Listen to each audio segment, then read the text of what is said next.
So the first test does not cover any bottom-up parsing, which is where we're going shortly after this.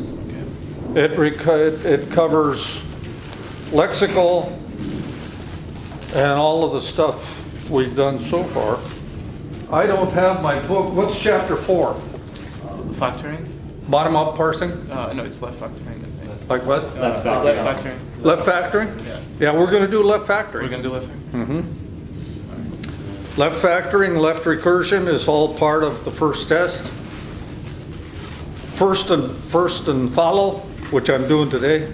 When's the first test? Thursday, next Thursday. Next Oh, Thursday. week from Thursday. Yes. That's about right. We're on time. So would you say it would be the 3 quizzes? Like, all the first 3 quizzes that we got? First 4 quizzes, given that you're having one this Thursday. Yeah, that'd be a fairly reasonable summary.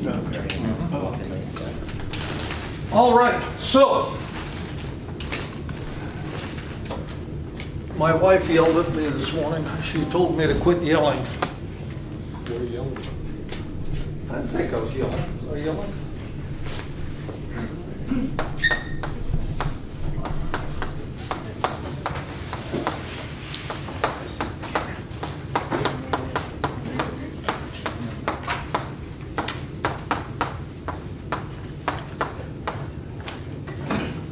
So here's our world famous grammar that we argue generates things like A star, A plus A.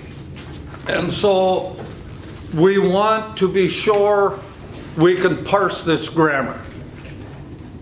Okay? As this grammar looks, obviously we cannot parse it. Why?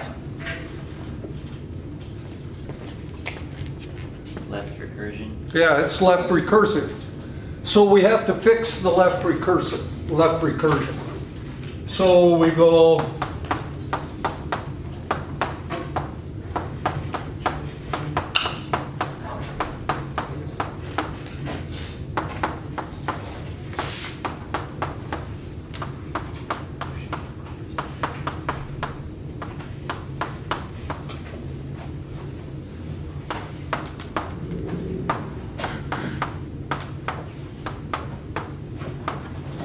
and so we fix the left recursion.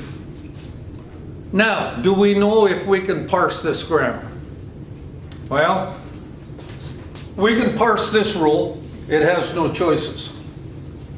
We don't know for sure if we can parse this rule, because we've got to be able to deal with this empty. So our task now is to understand what that empty does, and the token that we might be dealing with that says replace E prime with this or replace E prime with this. Our parser needs to know which one of those two to do. Our parser always wants to know what to do. It's deterministic, it does not backtrack.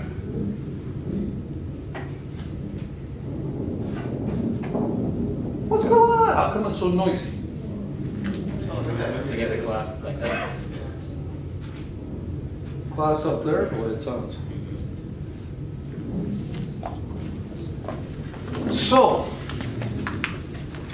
So we know that the parser is going to mimic the derivation tree. And so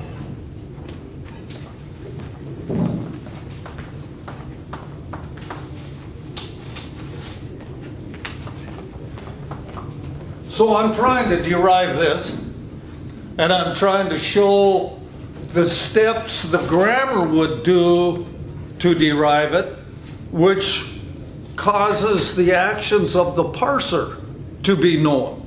The parser mimics the derivation. So we got to know what's going on here.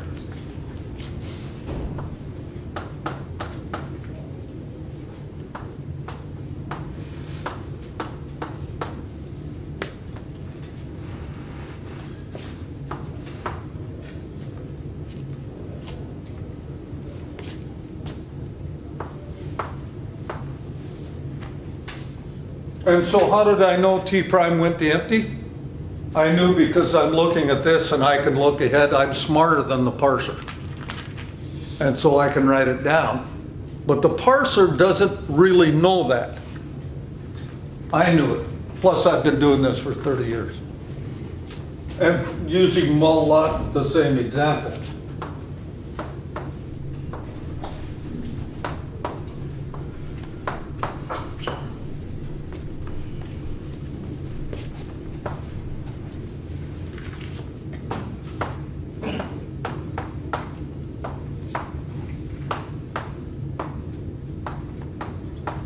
So I have the parse tree. Okay? So the current token is an A. My start symbol, we're in essence finished with this. This has evolved into this. So I'm going to do away with it.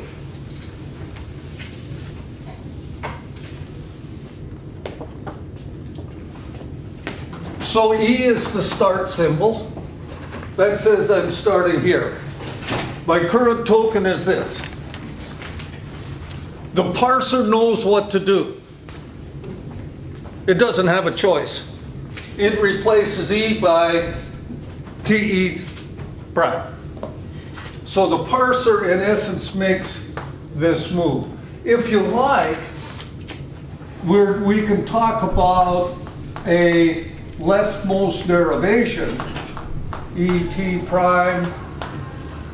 I mean, this and this are very nearly the same representation. They essentially show the same information. But it might be meaningful. So now E here is replaced, and we replaced It's supposed to be T Yeah, it's supposed to be E T prime. E prime. on the right. Get it wrong there.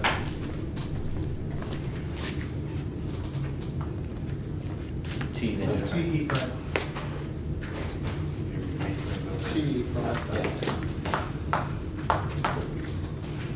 That's what I wrote, Yeah. Yeah. but I didn't write it over there.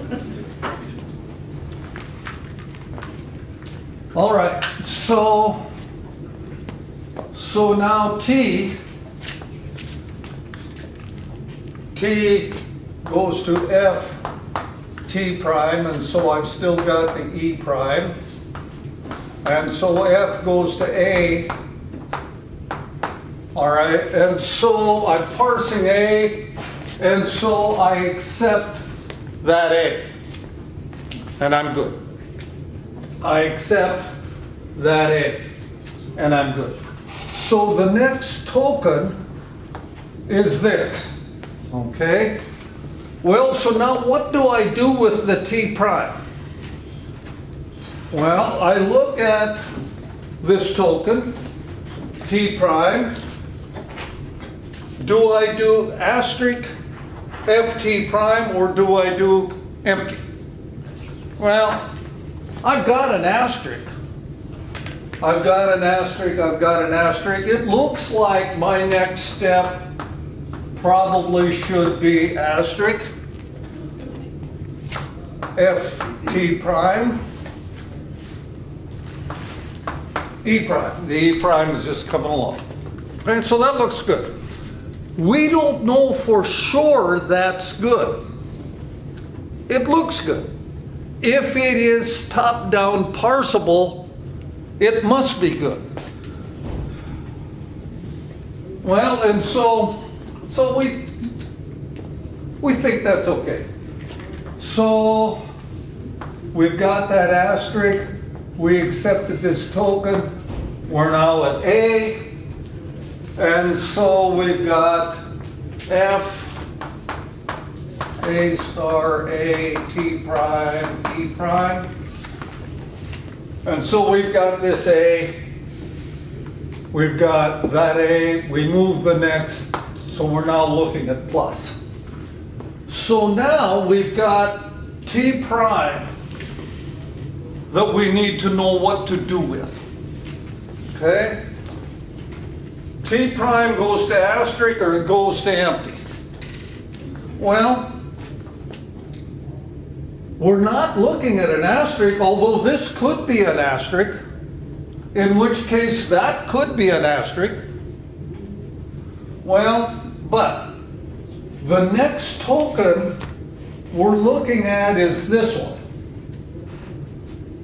This token tells us that T prime goes to empty. So the next token is, well, the derivation is A E prime. The derivation is A plus T prime E prime.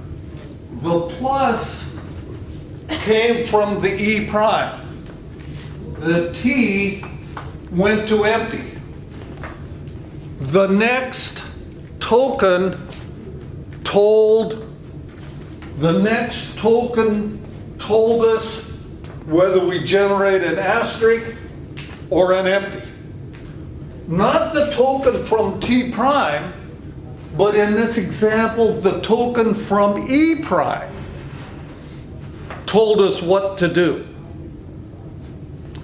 So it's the token again from E prime, it's the token that followed the T prime. It's the token that came afterward. If it goes away, then it's the next token that guides the parser. Make sense? It's fairly obscure concept, unless I explained it well enough so that it's not obscure. It's the next token that tells us when to use an empty. And so if I'm looking at a T prime, and I now know why I did a better example last time I taught this, but this is still okay. So if I have S goes to A, B, C, and A generates an A, and B generates an empty, and C generates a B, then this grammar generates AB. It's all it generates. But it generated it, S goes to A, B, C, A generates A, B goes away, and C generates B. So it was this token that told us to generate an empty for this non-terminal. It's what was generated here after here. The words are, empties are generated based on the follow of the non-terminal. It's based on what this generates, which follows that. Couldn't we just have the parser default to the empty if it doesn't match, and then if there's no match on the next one, then it's an error? So we could do that. And what he's saying is, if I see an asterisk, that's cool. I'll buy off on the asterisk. If I don't see an asterisk, I'm just going to assume it's the empty and hope for the best. Yeah. And that arguably will work, probably.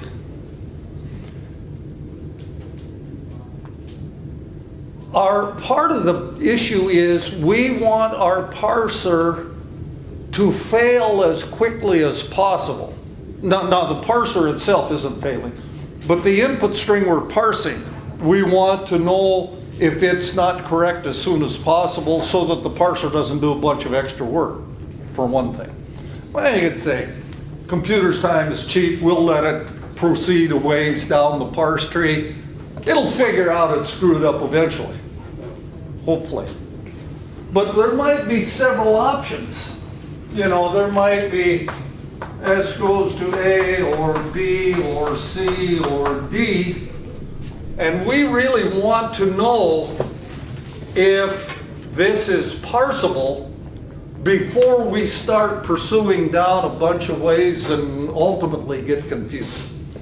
So yeah, I mean, your suggestion sounds appealing, but in general is not desirable. Okay? So we need to be able to calculate follow sets. And follow sets are simply the token that's generated after the current token, after the current spot we're at. So what follows B is what C generates. The first of C is in the follow of B. What follows A is what B generates. Make sense?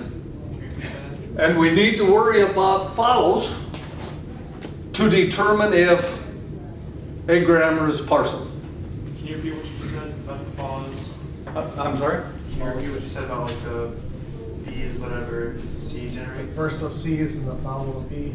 The follow of B is the first of C. So what follows B is what C generates. All right, so what we're really doing,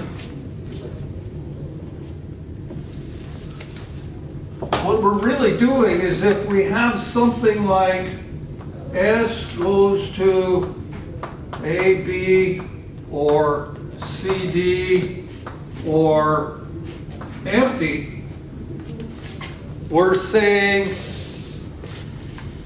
this is top-down parsable.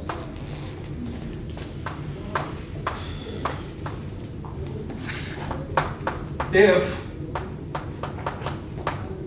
the first of AB intersect the first of CD intersect the follow of S is empty, in essence, that they have nothing in common. That way, the token I'm looking at will tell the parser exactly what to do. That's what we have just figured out and concluded from this example where the follow of T prime is what E prime generates, which is a plus, which told us that T prime had to go to empty. Cool?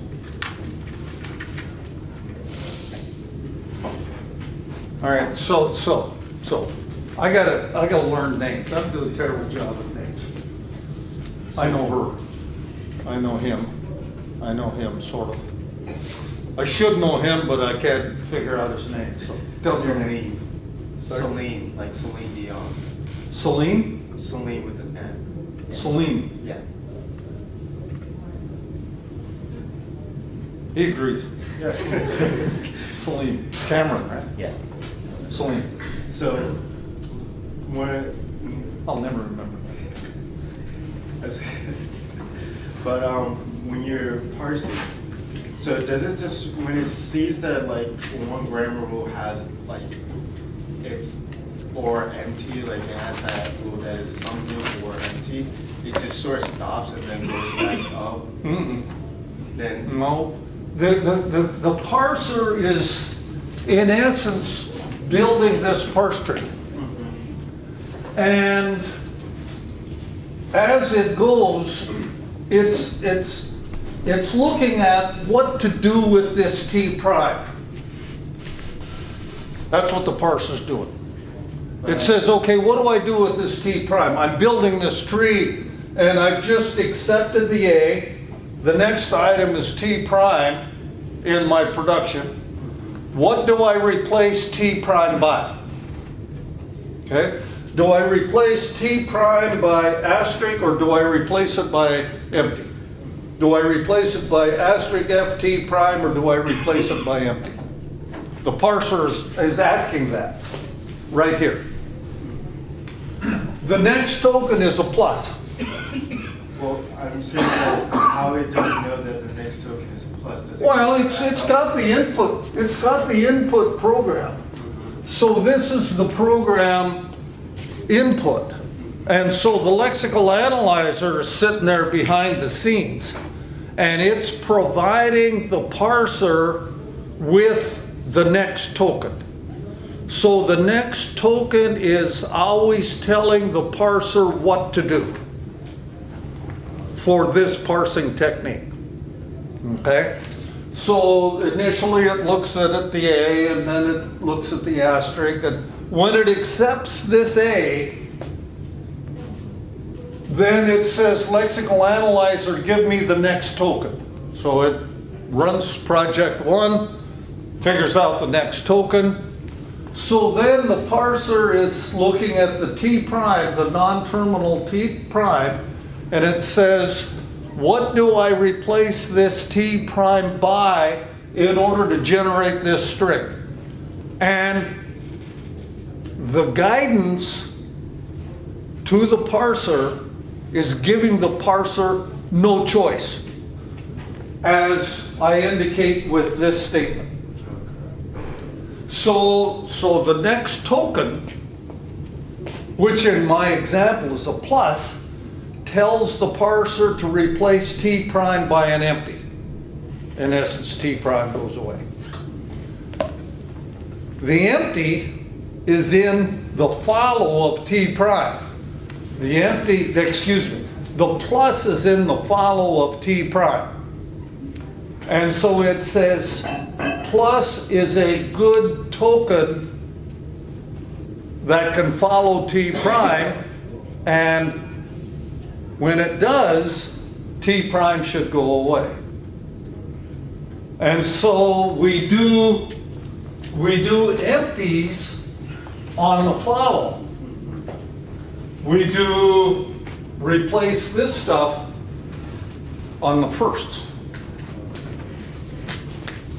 So at T prime, you have 3 choices then. You have the asterisk, you have the empty epsilon, or you also could have an error. So there's no Yes. plus there, you could also have an error. Yes, exactly.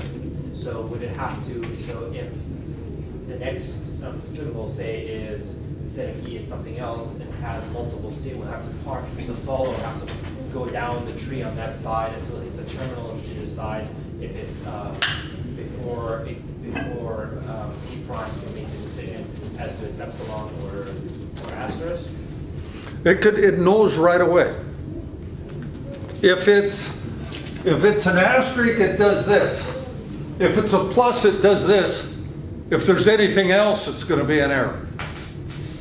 So it knows immediately, and at this point, you're upset with some parsers because you get pages of error messages. Well, that's because they didn't find the error, or oftentimes they said, well, I expected to see a plus. I know that some of the parsers I worked with, you expect to see a plus, so I put in a plus and then assumed the plus wasn't there and generate all kinds of error messages.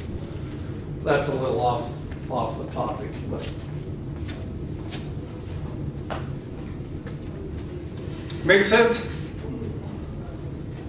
In essence, what we're saying simply is,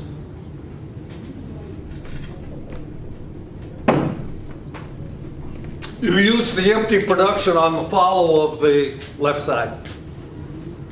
The left side the left side goes away on the follow of the left side, because then we're looking at the next symbol. And so it goes away. I mean, I guess it isn't that complicated. Okay, so let's say instead of having E prime as the top of the follow, it was, for example, E, okay? That's E prime up, just, yeah, exactly. So instead of E prime, it was say E. So the parser would have to follow E, which then takes it to T, and E prime, which then takes it to T, which takes it to F, and then would have to go through that chain. Well, so if this were an E rather than an A prime, Yeah. then it would look like E, and I'm drawing it at the same level, so this is where it is. Then we'd be looking at T, E prime, then the token. So the parser will have to go to the tree until it reaches the terminal, and then compare it. Well, what the parser's really gonna do is this. And so here's our grammar. So the parser looks at the first of E, E prime, T, T prime, and F.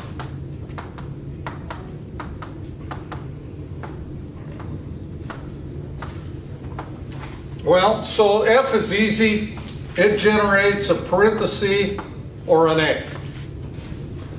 T prime generates an asterisk or an empty, or it goes away. That's easy. Kevin? Yeah. For, if it, So I think hang in until we finish this little bit. okay. Try to remember your question. And so T generates what F generates. And so it generates a parenthesis or an A. E prime generates a plus or an empty. E generates what T generates, a parenthesis or an A.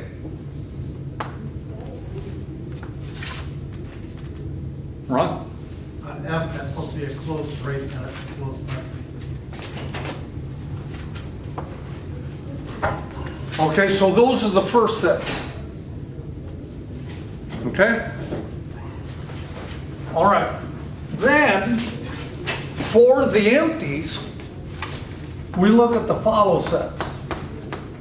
So the follow of E, E prime, T, T prime, and F.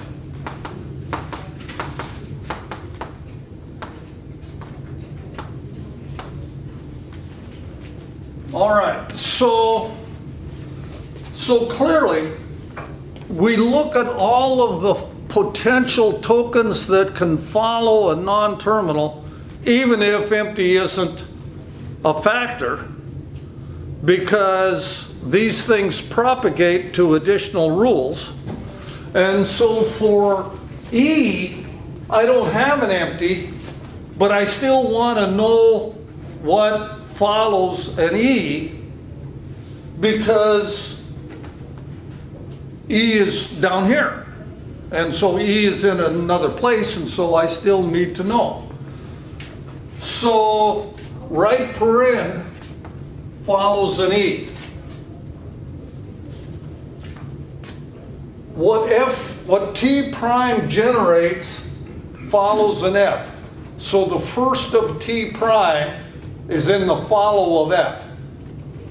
The first of T prime is in the follow of F.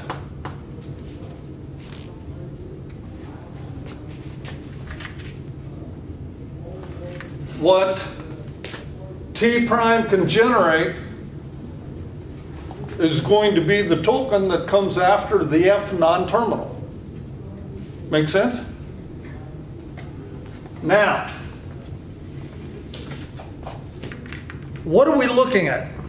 We're looking at terminals to determine when this generates empty. We're looking at our input program. We're looking at our input program that determines the tokens, that tells us when to generate empty or when to generate something else. When to replace a non-terminal by empty or when to replace the non-terminal by something else. Okay, that's what we're doing. Should I write, I said the first of T prime is in the follow of F. The first of T prime has an empty in it. Should I write that empty in F? What are we looking at? We're looking at the input program. The input program determines what action the parser takes. Will my input program have an empty in it? When's the last time you coded an empty in your Java program? I think I'm going to code integer empty. You don't code that, it's ridiculous. Empty will never, not ever, I just about said not and never at the same time. Empty will never be a token in the input program that tells the parser to generate an empty. Empty won't tell it to generate empty. Empty won't tell the parser to replace a non-terminal with empty. It's always going to be a real token. So, we do not put empties in follow sets. We have rules. We have facts. Rules.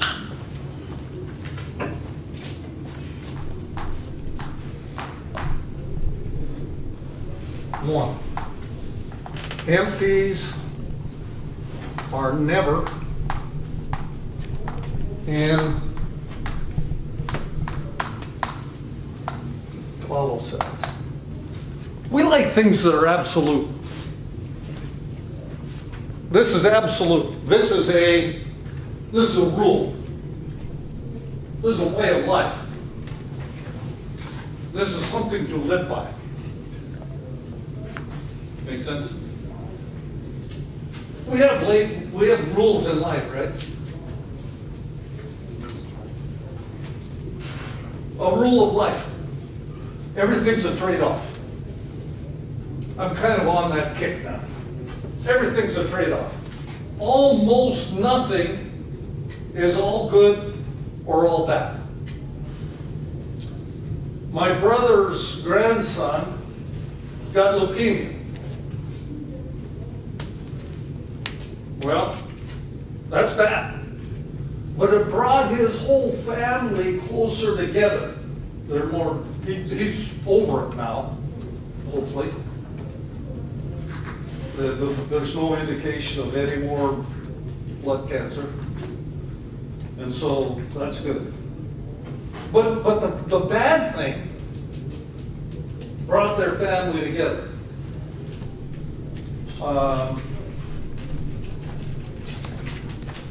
I get to talk to you. That's in general a good thing. Well, but then I got a great, you love your quiz? Who in the world's giving 12-question quizzes? I know, right?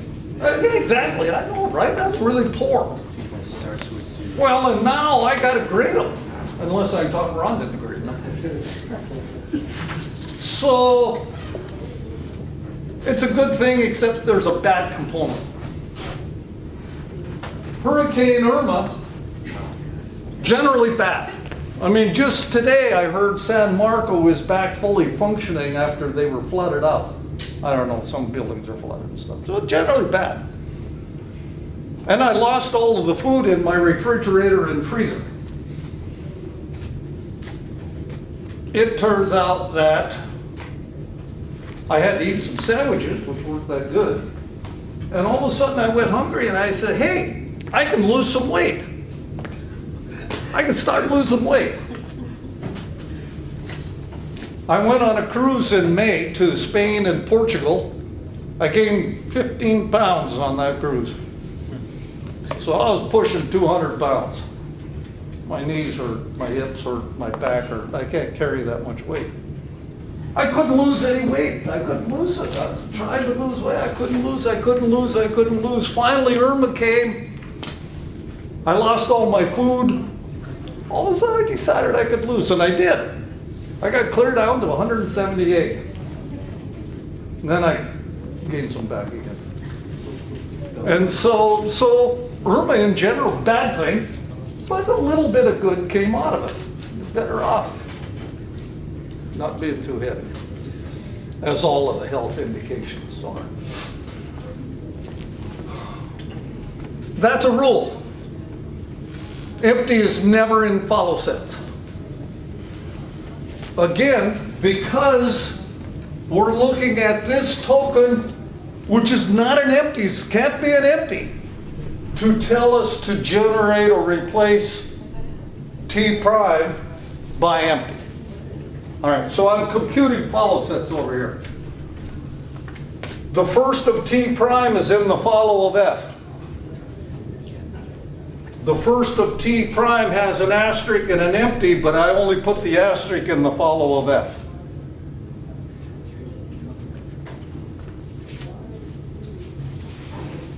The first of T primes in the follow of F, I just did that. I did it down here. The first of E prime is in the follow of T. The first of E prime is plus.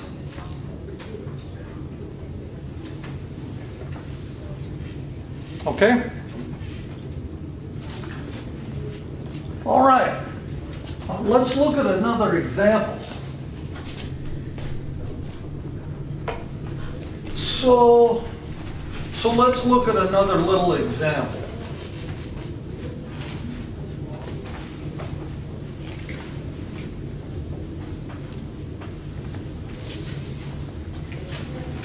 So S goes to AB.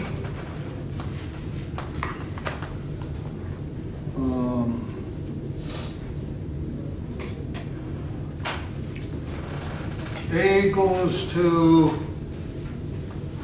C, D.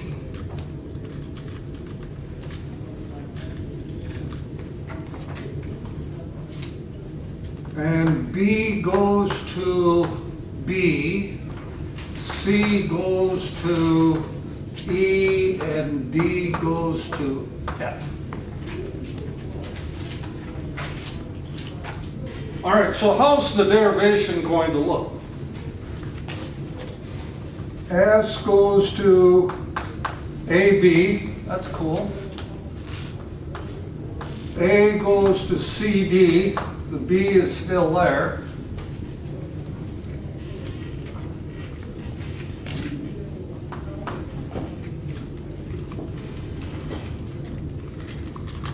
So C goes to E,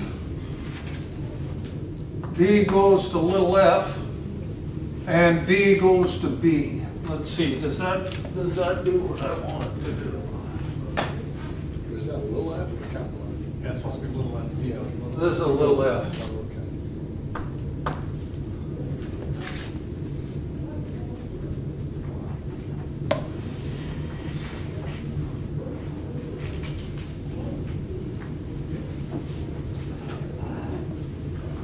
I don't know, I'm making this up, so. Well, so we've got the first of S, A, B, C, and D. That's F, that's E, and that's B. And the first of A is the first of C, who is E. The first of S is the first of A, who is E, and I think that's all there is. And so follow of S, A, B, C, and D.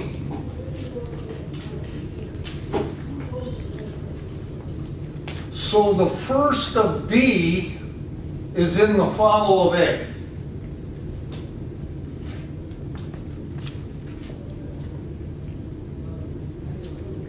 the first of B is in the follow of A.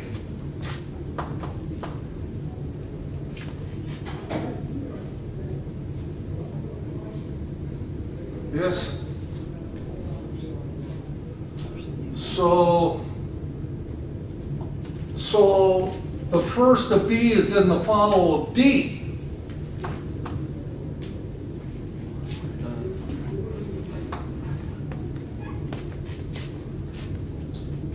That's supposed to be D. So we learned that, all right, we haven't learned it yet. The first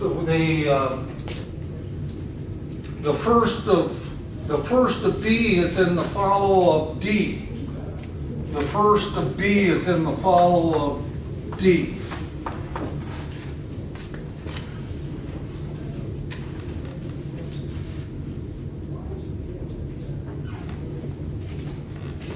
Right? The first of B here is in the follow of D.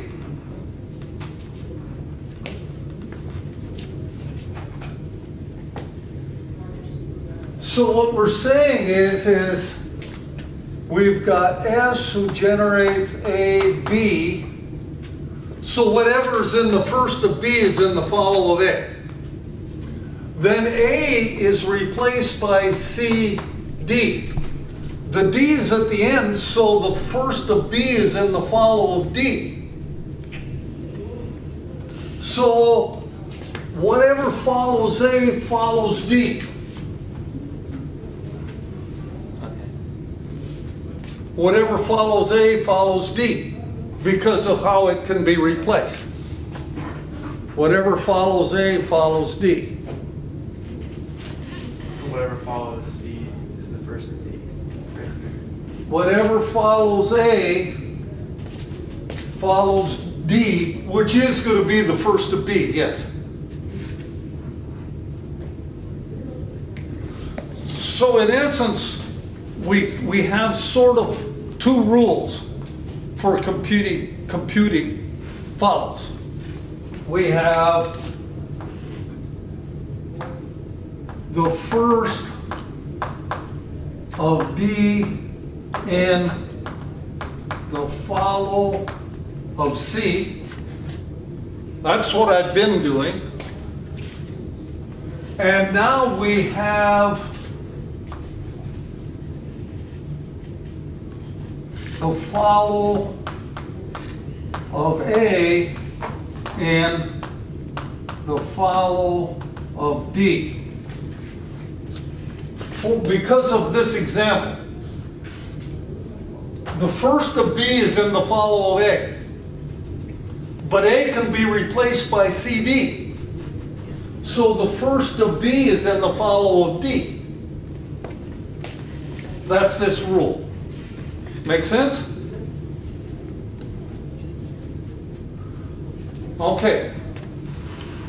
One other thing we'd like to add. On our input string, we want to add a $sign at the very end. This $sign is like an end of file. It just marks when we've consumed all of the string. We need to know when we're done. And so by convention, by routine, compiler books say, we're going to stick a $sign. It's a symbol that does not belong in the grammar. It acts like a terminal, but it isn't really. I don't have it anywhere in my grammar per se.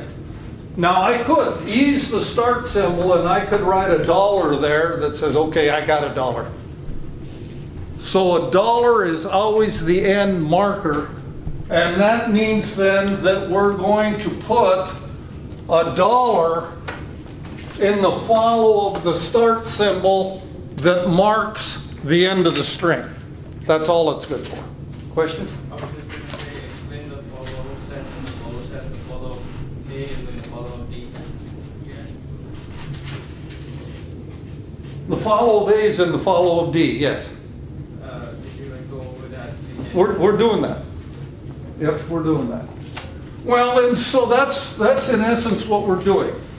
We're saying I'm not gonna put that dollar in there. We're saying the first is in the follow. And then we're saying the follow is in the follow. That's what I've just established over the last 10 minutes. Okay?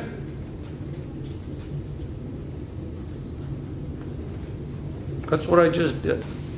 You can't be sitting there and just blank-eyed now. You gotta say, yep, okay, yep, yep. Question? So what we're doing is we're just gonna add the dollar sign in the follow set. We're not gonna add it to the grammar, and we're just gonna add it to the input so we know when we're done parsing the input. So the whole, this whole source doesn't have Yes. Okay. All right, so now the follow of E is in the follow of E prime.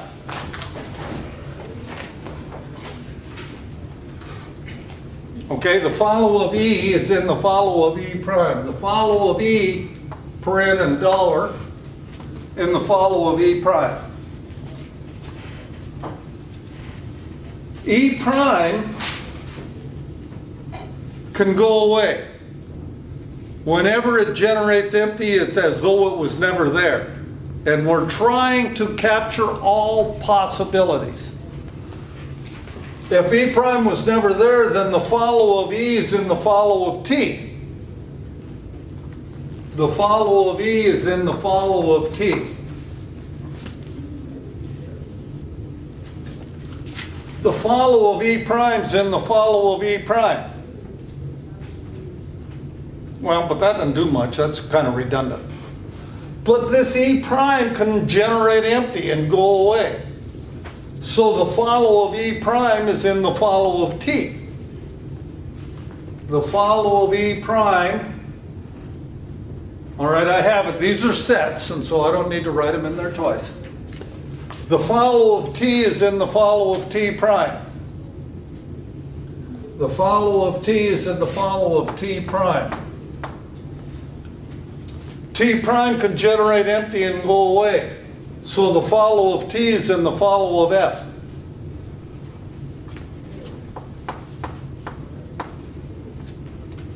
The follow of T prime is in the follow of T prime. The follow of T prime is in the follow of F, which I just did.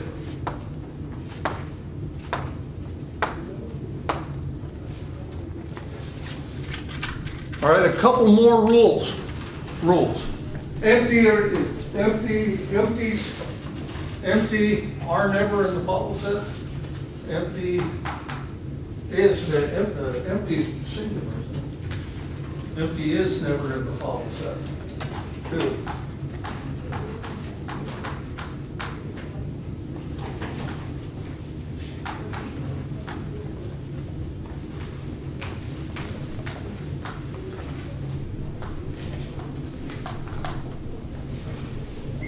Follow sets always contain some characters.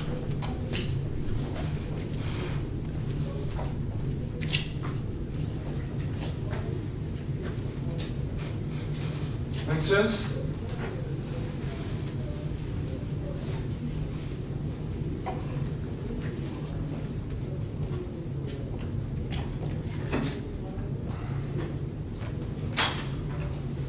I argue that I have motivated the need for first and follow sets and explained the rationale for why we do what we do.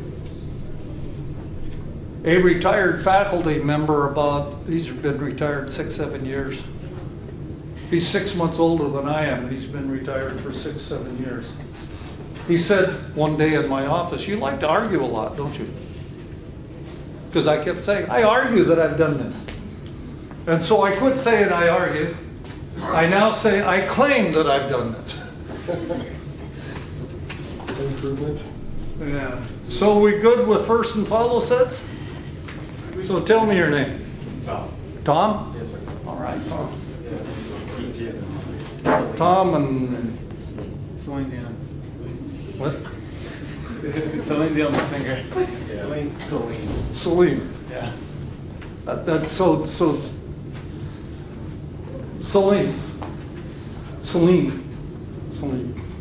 So she's a singer in Las Vegas.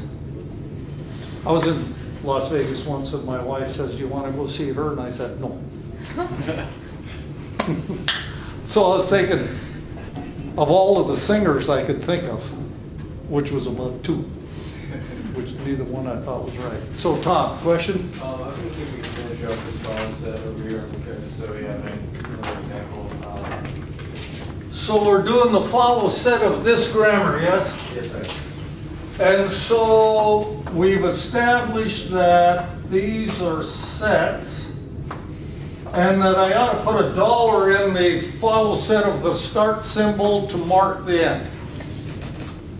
And so I've got the first of B in the follow of A, the first of D in the follow of C, the first of D, no, the first of D is F.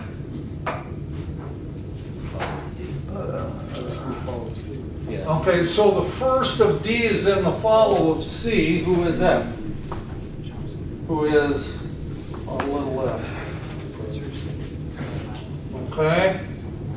Then the follow of S is in the follow of B.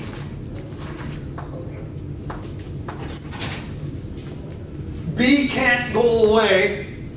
It doesn't generate empty.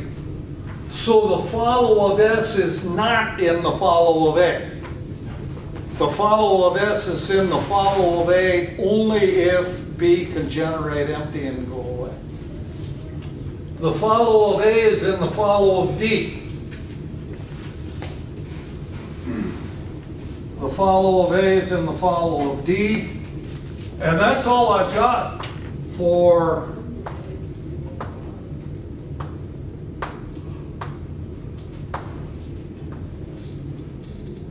that little grammar. Good? Yeah, the terminating symbol fills up the null once as well as using that. So why is S follows dollar sign again? That is what? Why is S follow, why does follow S dollar sign? Yeah, the start symbol gets dollar automatically. And so we have rules.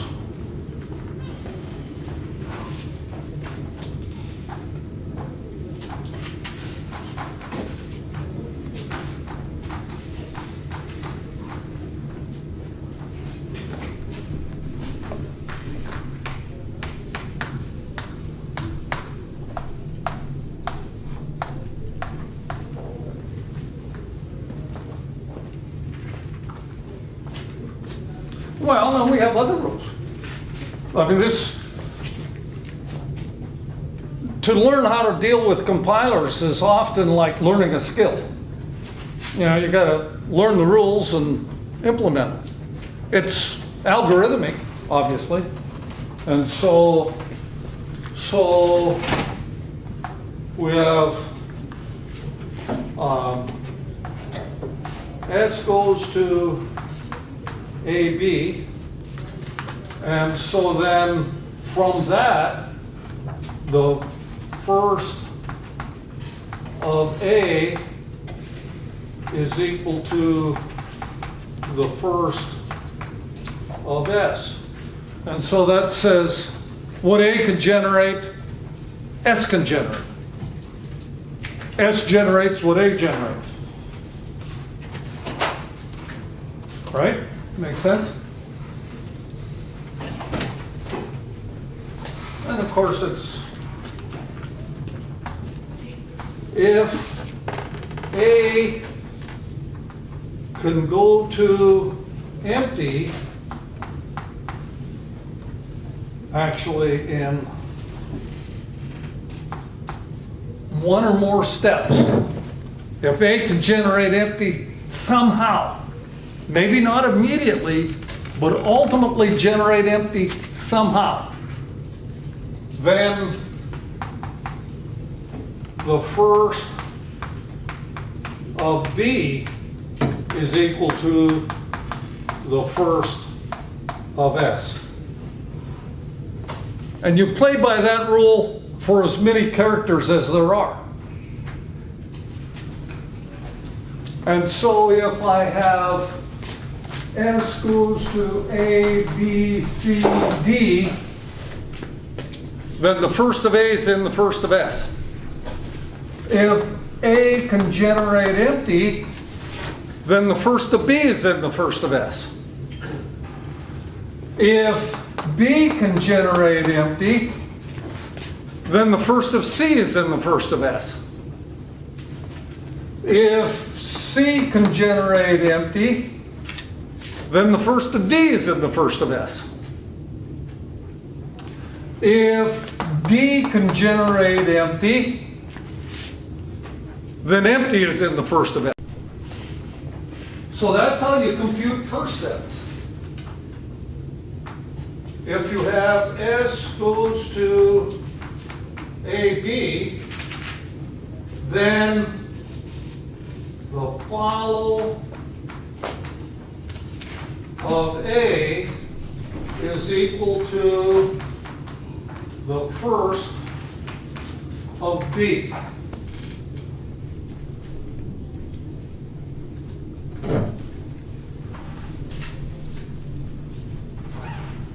This is what I've been doing all day today.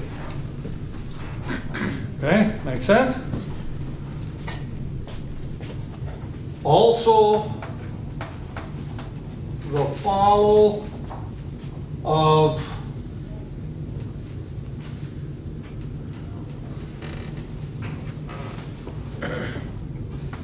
B is equal to the follow of S.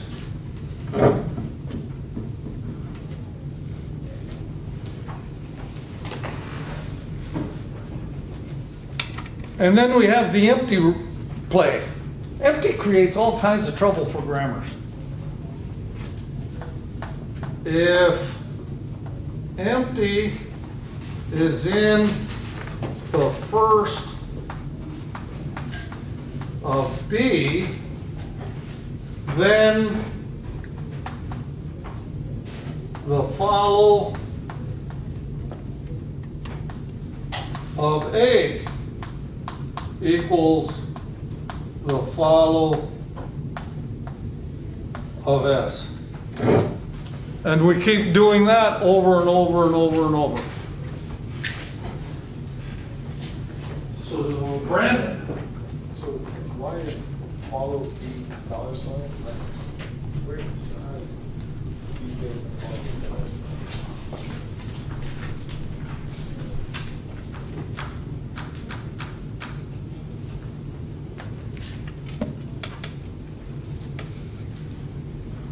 and so we've got an S dollar. Dollar follows S. It can be replaced by AB, so the dollar follows the B as well.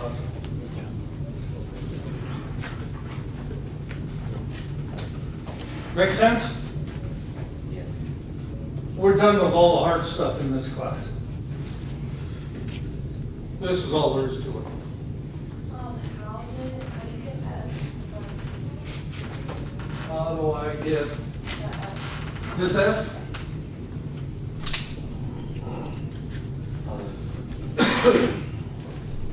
The first of D is in the follow of C.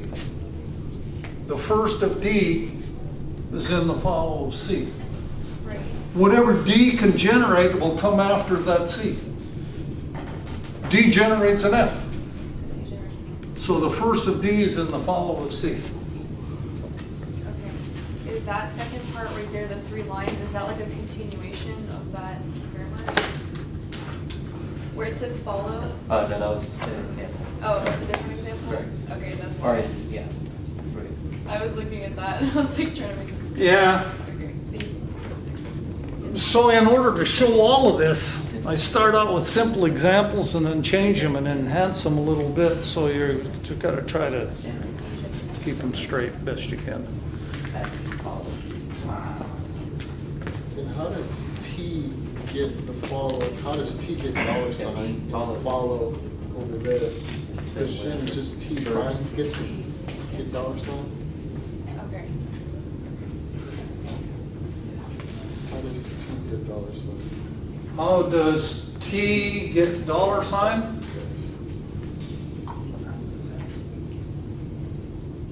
Because E prime goes to empty. Because you should go to. So sometimes these are a little hard to just step back Yeah. without doing the whole thing. Look at the first roll. E goes to T, E prime. If E prime goes to empty, then T will be followed by a dollar sign. T prime goes to-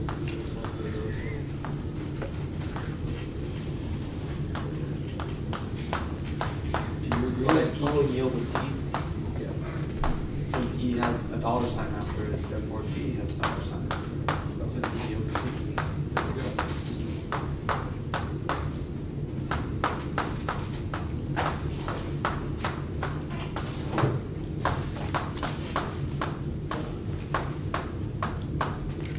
All right, let's do it again. And we're gonna do it without interruption. Because we've established all of the examples that explain everything that needs to be done. So now we can just do it.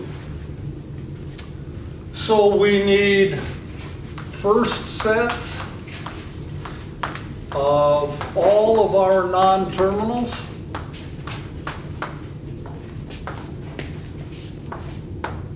And we need follow sets of all of our non-terminals.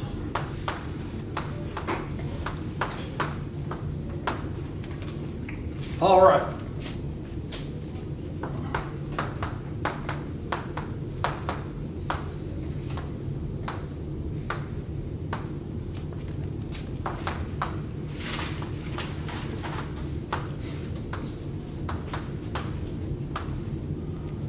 All right.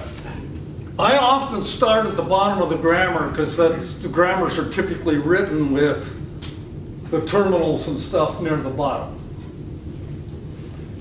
Clearly, the first of F is left paren and A. And that's all. So I put the closed squiggly brace to say I'm done. T prime, asterisk, and empty.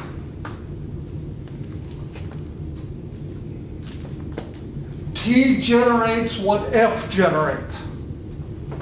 F generates paren and A. If F had an empty in it, then T could generate what T prime generated because F could go away. You always got to think about the empties. But F doesn't go away, so T generates what F generates. E prime generates a plus or an empty. E generates what T generates.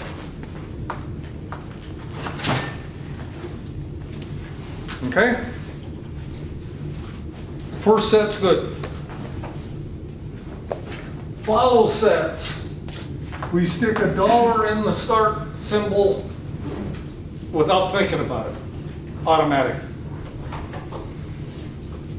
Then we look. What E prime generates follows T. So the first of E prime is in the follow of T. The first of E prime is in the follow of T.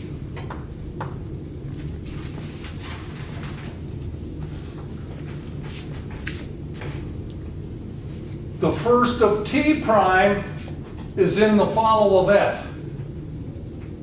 The first of T prime is in the follow of F. The first of right paren is in the follow of E.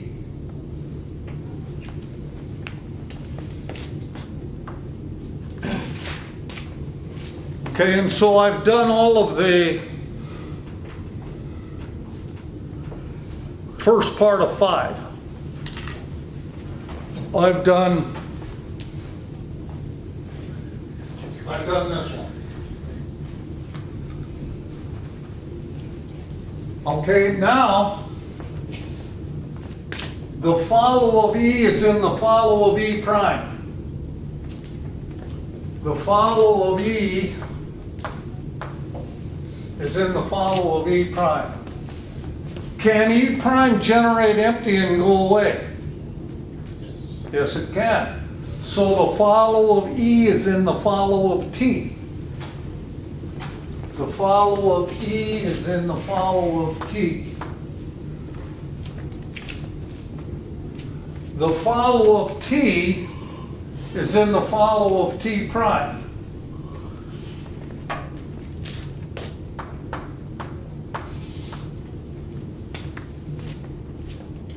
The follow of T prime is in the follow of T prime. Oh, I didn't bias anything, that didn't, I mean, but can T prime go away? So the follow of T prime is in the follow of F.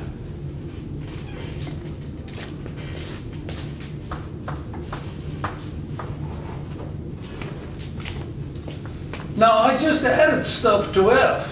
And so I got to look at F again, and I got to look at actually all of the rules again, because I might be adding things to one follow that gets propagated to another follow.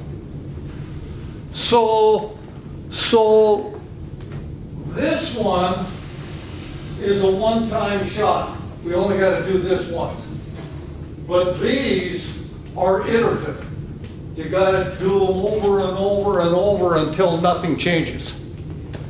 So I look, the follow of E is in the E prime, it's there. The follow of E is in T, it's there. The follow of E prime is in E prime. E prime can go away, so the follow of E prime is in the follow of T. The follow of T is in the follow of T prime. T prime can go away, so the follow of T is in the follow of F. T prime, the follow of T prime is in the follow of T prime. T prime could go away, so the follow of T prime is in the follow of F. Nothing to do for F because these are terminals, and terminals don't have follows because terminals can't go away. They're going to be in the terminal string. Brutal, huh? Falling asleep. I'd like to fall asleep, but it's hard to fall asleep when you're talking. That makes sense. I slept pretty good. I went to bed at, see what time, I went to bed at 10:30 last night, I think. Got up at 7.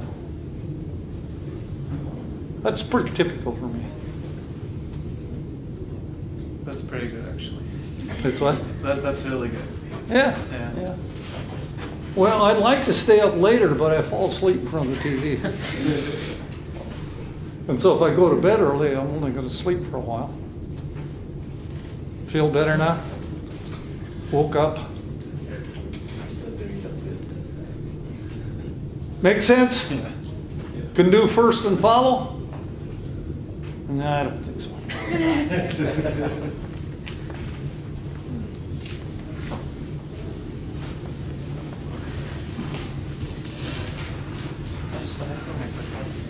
It's like ours.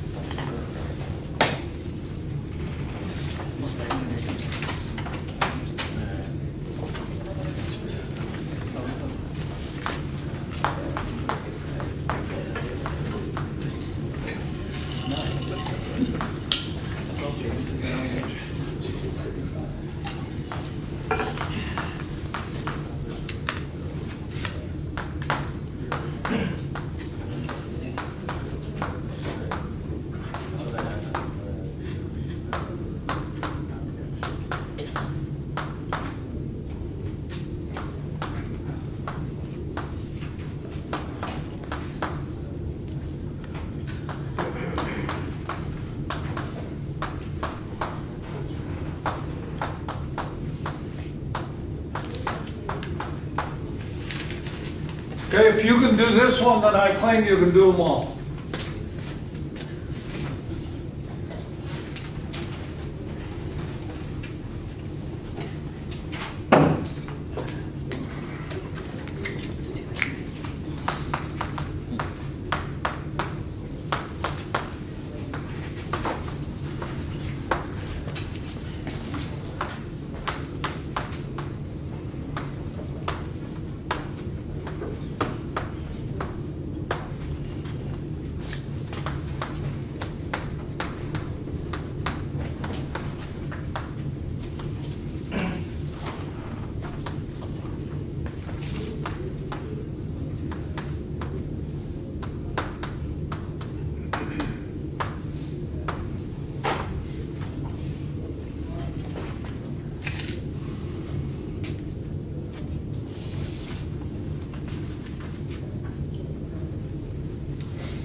So here we go.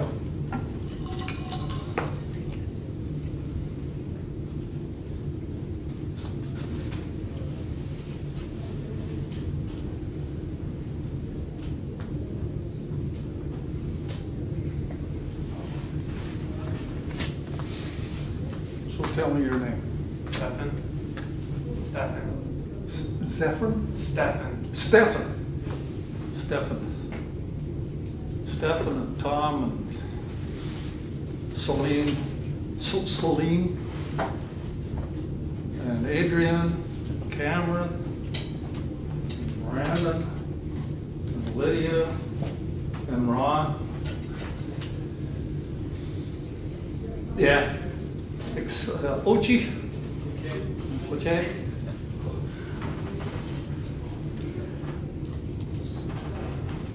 I don't know, maybe pick off a few names. Of course, the trouble is I'm not gonna remember them by Thursday. I don't know how to remember them. Stefan. You look like Stefan Edberg. You know who he is? Stefan Edberg was a Swedish tennis player, one of the great ones of all time, been retired, and really good-looking guy. I mean, good-looking guy. And of course, you all know I try to play tennis. The only thing Stefan Edberg and I have in common is that we use a tennis racket and we're on similar sized courts. Beyond that, and so he was a great serve and volleyer. And so they asked him in an interview one time, Stefan, what's the secret to your great volleys, you know? And they really expected him to say something profound. And he says, I try to watch the ball.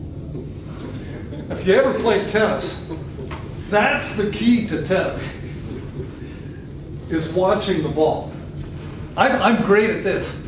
Here comes the ball. I watch, then I hit it. I look up to see where I'm going to hit it, and so then I swing. Sometimes I miss it entirely. Sometimes I hit it on the frame. Watching the ball is critical. I might remember you now, Stefan. Stefan, either way, good enough. How can I remember Tom? Don't know. I don't know any Toms. Actually, I know everybody. I mean, I know somebody by every name, I think. But anyway. So we're good now, we're ready to do this? Got it copied down, I was waiting for you to copy it down. So we look, first of E is G and M, and that's easy. G, M. The first of D is D and empty, and that's easy. The first of C is the first of D. And so I get D. Do I get empty? Well, C hasn't gone away, so I don't get empty yet. D can go away, so C might generate an A first. So A is in the first of C. A can't go away, so I don't have to think about B. The first of C is the first of M.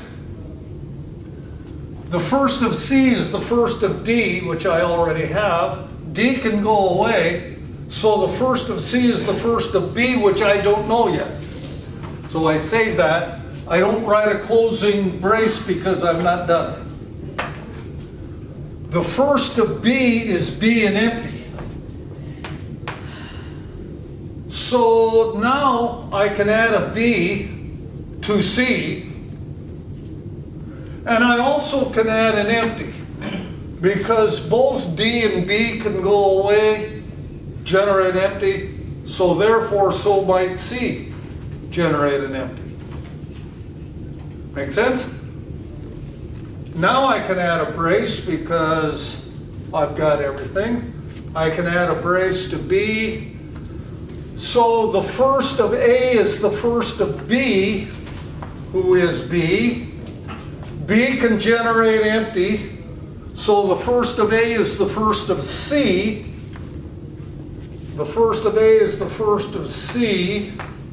I already have the B. C can generate empty, so I get this M. I already have that M. And the first of A is G. So I claim that's the first sentence. Make sense? You understand why I got what I got. All right, follow sets. Dollar goes in the start symbol. The first of M is in the follow of C. The first of M is in the follow of C. Can C generate empty?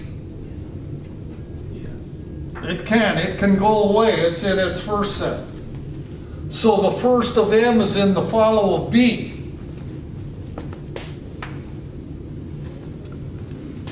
The first of C is in the follow of B. The first of C is in the follow of B. Get M twice. Not that bad. Okay, I don't have to write the M twice because I already had it. They're sets. So one M is as good as any M's. If you write the M twice, I will not count it wrong. It will make it harder for me to grade them because I count the number of elements and then I try to match them up and the count will be right. But I won't count it wrong. Why did you start with the follow? Why did you start with C? Start with M as after. Why did you start with? This M? Yeah.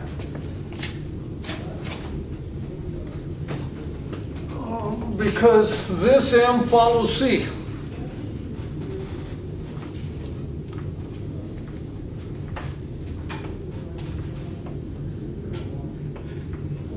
All right, we're good? We did this rule? The first of B is in the follow of D. The first of B is in the follow of D. The first of B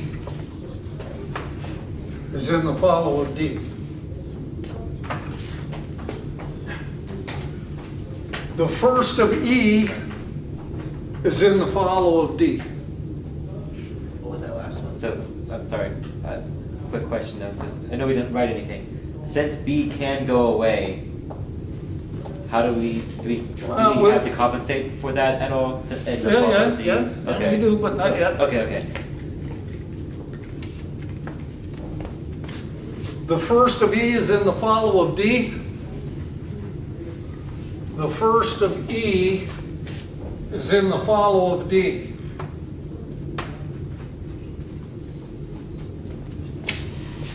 Can D generate empty? Yes. So the first of E is in the follow of C.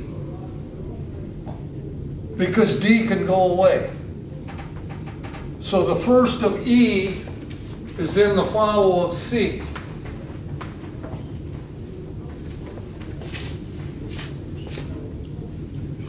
Now, the first of D is also in the follow of C, even if it can go away. It may not go away, it may generate first. The first of D is in the follow of C.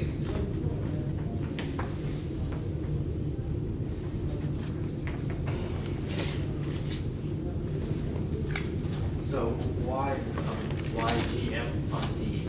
So I understand that, the first of B is the follow of D, and that brings you to E, right?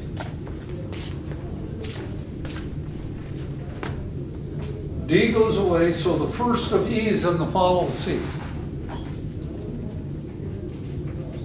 The first of E, G and M, is in the follow of C. G and M. I don't have to write the second M. I wrote it because if it wasn't there, you'd have to put it there. Okay?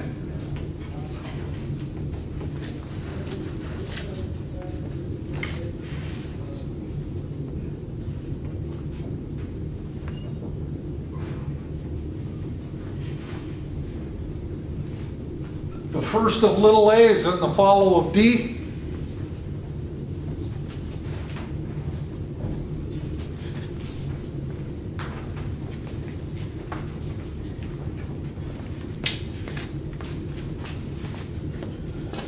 The first of B is in the follow of D.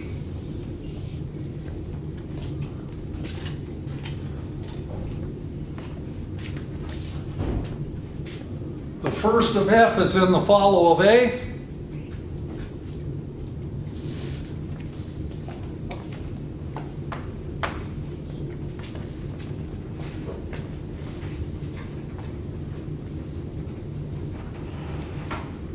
Brutal, huh?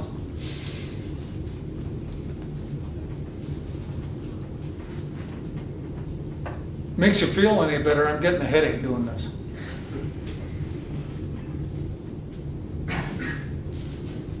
Good? We did the one that's got the little dash on it. Now, the follow of A is in the follow of little m, but little m's don't have follows because they can't go away.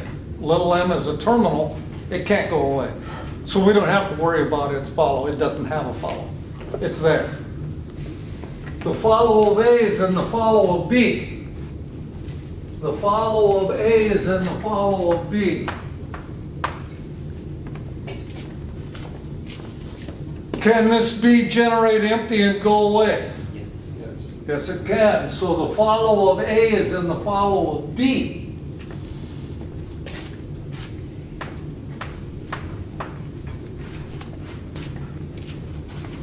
The follow of B is in the follow of E. The follow of B is in the follow of E.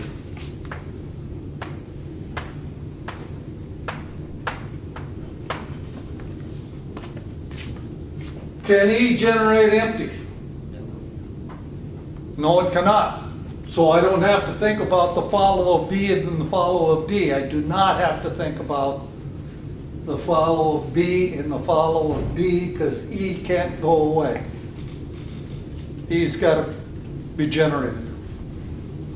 The follow of C is in the follow of B. The follow of C is in the follow of B. The follow of C is in the follow of B. The follow of C is in the follow of B. I just did that, but I got to do it again. Can B go away? Yes. Yes, it can. So the follow of C is in the follow of D. The follow of C is in the follow of D. The follow of D is in the follow of D. That don't mind me much. All right, so I made one pass through. I gotta do it again in case things have changed. Follow of A is in the follow of B. Got it. B can generate empty. Follow of A is in the follow of D. Got it. Follow of B is in the follow of E. MDA, GB, MDA. The follow of B is in the follow of E.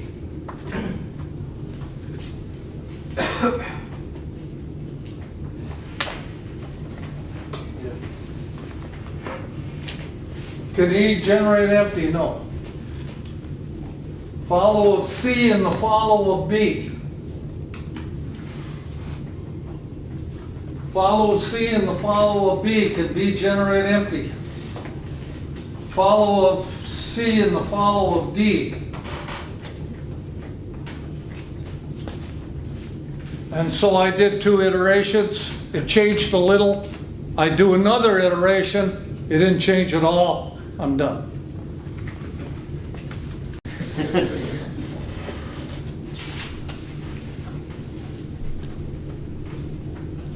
I want you all back here at 4 o'clock for name practicing. And then again at 10 o'clock tomorrow morning. If I saw you that frequently, I think I'd finally get it. Couple of sticks. Gonna hang out in your office for a while. Yeah. You should swing by and talk to me in my office. Then I might remember better. Or laugh when I tell you I'm 50, then I can remember. Questions on first and follow? Can you do it on the quiz on Thursday? We allowed to have those rules with us? So I'll let you bring a 3x5 card to the quiz. Okay. And you can write anything on that card that will help you do the quiz. And You might consider writing those rules. we'll have to do the first and follow on the quiz. You'll have to do first and follow. What else is on the quiz? I'm sorry? What else is on the quiz? What else is going to be on the quiz? I'm going to ask you, I think I asked you that on this quiz, but I think I might ask you that again. You mean question 10? Yeah, I think I'm going to ask you question 8 on this quiz. Question 8 on that quiz was transform the following grammar so that it is top-down parsable. And then, I don't know if I did on this or not, but I'm going to ask you to verify that it is indeed top-down parsable. To do that, you're going to have to do left factoring and maybe left recursion. And then you're going to do first and follow sets. And so for example, if we were asking if rule C was top-down recursive descent parsable, we would be asking is the first of D, A, B intersect the first of M, A intersect the first of D, B.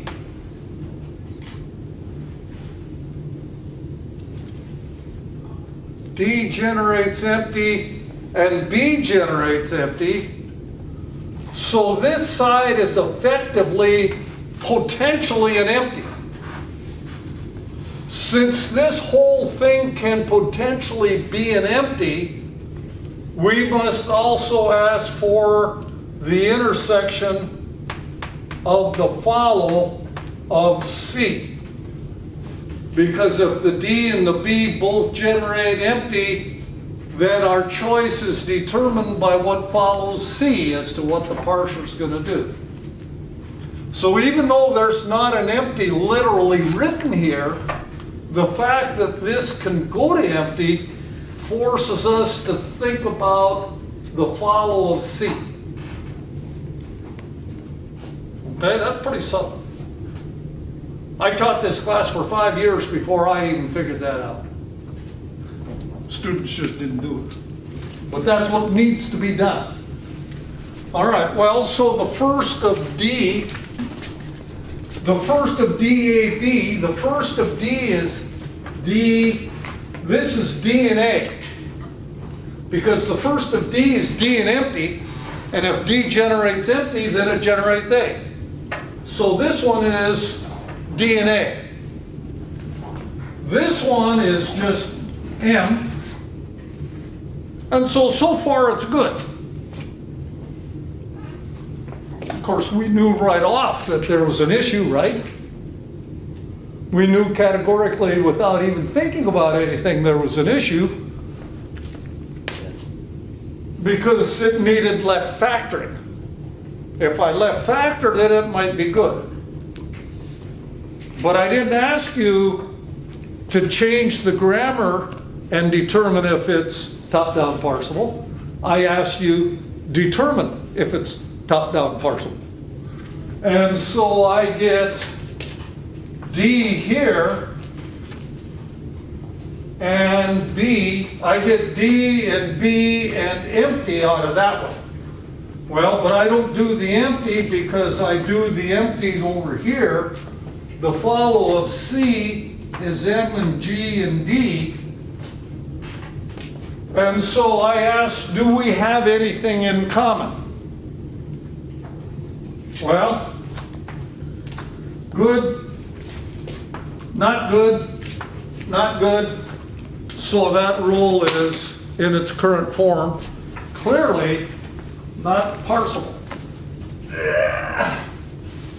Getting harder and harder to bend over, especially when you've been standing up for an hour and 40 minutes. Everything stiffens up. Make sense? You know the question to ask. You know left factoring. You know left recursion. So that's a fairly big problem going to be on the quiz. So problem 1 of the quiz is going to be a simple first and follow. Question 2 on the quiz is going to be this, except I'm going to change it so you can't memorize it or put it on your 3x5 card. But it's going to be as complicated as this.